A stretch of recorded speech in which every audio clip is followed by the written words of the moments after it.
बालमैफल. आजच्या भागाचे नाव आहे गूढ मदतनीस. लेखक विद्या डेंगले.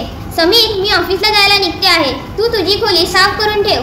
मला तुला रोज तेच सांगायला कंटाळा आला आहे. मी ऑफिसमधून आल्यावर मला घर टापटीप दिसलं पाहिजे. समीरच्या आईने ऑफिसला जाताना समीरला जरा दरडावूनच सांगितलं. होय, तू गेल्यावर बघ मी घर कसं लखलखीत करतो ते, असं म्हणून तो त्याच्या मोबाईलमध्ये डोकं घालून बसला. समीर एक नंबरचा आळशी मुलगा होता. आईचा लाडकाही होता. त्यामुळे आईच्या रागाला तो फारशी दाद द्यायचा नाही. दुपारी जेव्हा समीरच्या पोटात कावले ओरडू लागले तेव्हा कुठे त्याने हातातला मोबाईल बाजूला ठेवला आणि तो स्वयंपाकघरात गेला. जेवायला काय आहे ते बघायला गेला. ओ नो, शिराल्याची भाजी आणि पोळी बघून त्याचा मूडच गेला. आईला दुसरं काही बनवायला सुचतच कसं नाही. समीरच्या मनात आलं, शेजारच्या आशिष दादाच्या घरातून किती छान वास येतात. त्याची आई नेहमी घरी असते आणि किती छान छान पदार्थ बनवते. अलीकडे त्याच्या आईनं काही पाठवलं नाही. बरेच दिवसात चवदार पदार्थाच्या आठवणीनं समीर बेचैन झाला. समीरनं त्या दिवशी स्वतः आमलेट करून खायचं ठरवलं. त्यानं फ्रीजमधून अंडी आणि चीज बाहेर काढलं. फ्राईंग पॅन काढला. मोठं आमलेट करायचं म्हणून मोठंच पॅन घेतलं. आई, हॅम का आणत नाही, कोण जाणे, असं म्हणत त्यानं समीर स्पेशल आमलेट बनवायला सुरुवात केली. काळ्या पेटीच्या बऱ्याच काळ्या वाया गेल्या वर एकदा तर गॅस पेटला. अंडी फेकता फेकता भांडं कलंडून थोडं फेटलेलं अंड वाया गेलं. पोटावर सगळा राडा झाला. अंड्यात काहीतरी काळी पावडर घालतात, ती न मिळाल्यामुळे मोहरी दिसली. तीच समीरने फेटलेल्या अंड्यात घातली. गडबडीत पॅनमध्ये तेल घालायला समीर विसरला आणि पुढे जो पदार्थ तयार झाला तो अर्थातच समीरनं खाण्यालायक नव्हताच. सगळा पसारा तिथेच सोडून समीर रागारागानं बाहेर गेला पिझ्झा वडापाव खायला. बाहेरचं खाऊन समीर मित्रांच्या अड्ड्यावर जाऊन बसला.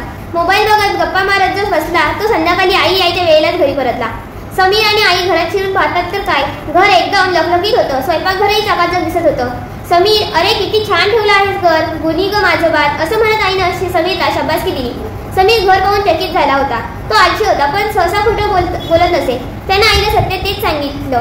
मग हे काम कोण करून गेलं असेल बरं, असा प्रश्न दोघांनाही पडला.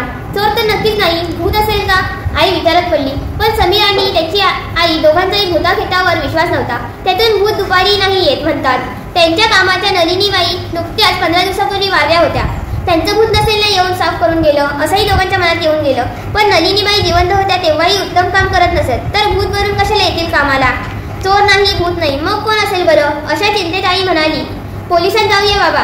पण समीर महावस्तात. तो म्हणाला, आई फुकट कोणीतरी काम करून जाते तर बरं आहे की. मी उद्या रजा घेते ऑफिसमधून, तूही काम घरात. बघूया कोण येतं ते घर साफ करायला. रात्री झोपल्यावर आईला उगाच स्वयंपाकघरातून आवाज येत आहेत असे भास होत होते. तिने 2-3 वेळेला उठूनही पाहिलं पण घर तसंच स्वच्छ होतं आणि घरात कोणीही फिरत नव्हतं. नलिनीबाईंचं भूत नव्हतं. या विचारानं नाही म्हटलं तरी आईला हुश्य झालं. सकाळ झाली. दुपारच्या जेवणाची वेळ झाली परंतु घर सफाईला कोणीही आलं नाही. आई, चल ना समोरच्या उठव्याकडे जाऊन पटकन काहीतरी खाऊन येऊ. तिथून आपलं घर दिसतं सुद्धा. कोणी आज शिरताना दिसलं तर चटकन घरी जाऊन पकडता येईल. मला जाम भूक लागली आहे, समीर म्हणाला. आम्ही दोघेही जेवायला बाहेर पडलो. जेवून घरी परतल्यावर त्यांना घराचं दार थोडं उघडं दिसलं. दोघेही खुश झाले. कोण साफ करून जाते त्याचा निकाल लागणार म्हणून आईनं घरात प्रवेश केला आणि तिला स्वयंपाकघरात हालचाल जाणवली. कोण आहे तिने ओरडून विचारलं पण आतून उत्तर आलं नाही. तिने समीरचा हात गच्च धरून स्वयंपाकघरात प्रवेश केला आणि समोरचं दृश्य पाहून तिला घेरी आली. समोर भांडी धुत असलेल्या विचित्र मशीनला पाहून ते दोघेही खूप घाबरले. पण साक्षात रोबोला भांडी घासताना पाहून समीर मात्र खुश झाला.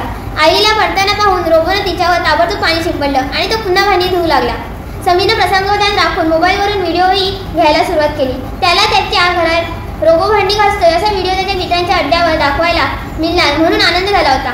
आई डोळे विस्फारून सर्व पाहतच तशीच उभी राहील. रोबो स्वयंपाकघरावरून समीरच्या खोलीत जाऊ लागला आणि त्याच्या मागून समीर त्याची खोली कशी साफ होतंय ते पाहायला रोबोच्या मागून गेला. त्याचा व्हिडिओ चालूच होता पण तिकडे रोबोटचा मूड बदलला. तो काहीतरी फुटफुटत समीरचे सामान अस्ताव्यस्त फेकत राहिला. योडो इट असं फुटफुटत तो रागावून जोरजोरात सामान फेकून घराबाहेर निघून गेला आणि शेजारच्या घरात शिरला. हे कृत्य कोणाचं असणार हे समीरच्या ताबडतोब लक्षात आलं.